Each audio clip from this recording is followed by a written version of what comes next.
फतेहपुर ताल लतोय में आज अज्ञात कारणों से गेहूं के खेत में आग लग गया, जिसके चलते फतेहपुर मंडाव की विधवा महिला गुड्डी साहनी पत्नी स्वर्गीय तुलसी साहनी का 3 बीघे की गेहूं की फसल जलकर खाक हो गई थी। जिसके बाद यह खबर न्यूज पर चली, जिसके बाद समाज सेवी कमालुद्दीन उस्मानी ने संज्ञान लेते हुए और तुरंत अपने प्रतिनिधि विजेंद्र बागी को भेजकर और राहत सामग्री का वितरण कराया। साथ ही उन्होंने आश्वासन दिए कि हर संभव मदद के लिए जब तक इनकी परिवार की स्थिति मजबूत नहीं हो जाती है तब तक समाजसेवी द्वारा इनका राहत सामग्री मिलता रहेगा हर माह। आइए सुनिए कि उनके प्रतिनिधि विजेंद्र द्वारा क्या कहा गया।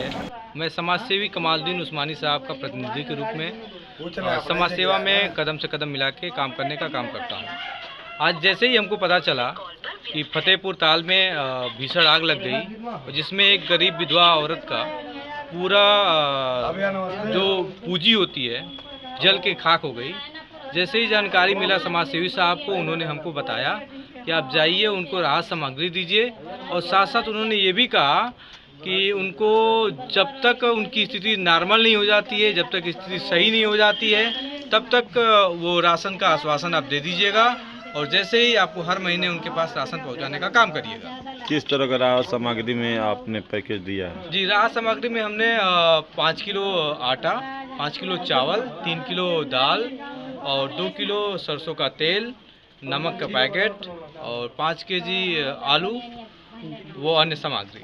तो इस तरह का जो राहत सामग्री आप दे रहे हैं तो आगे कब तक ये जारी रखेंगे आप? ये आजीवन सामग्री जारी रहेगा। हम लोग लगभग मेरे नेतृत्व समाजसेवी साहब के नेतृत्व में हमने लगभग 4 साल से लगातार काम कर रहा हूँ और आगे आजीवन काम करता रहूँगा। कितने लोगों को अब तक लाभ देने का कार्य किए होंगे समाजसेवी कमालुद्दीन उस्मानी जी? राहत सामग्री में तो देखा जाए तो हजारों की संख्या में राहत सामग्री दिया जाता है।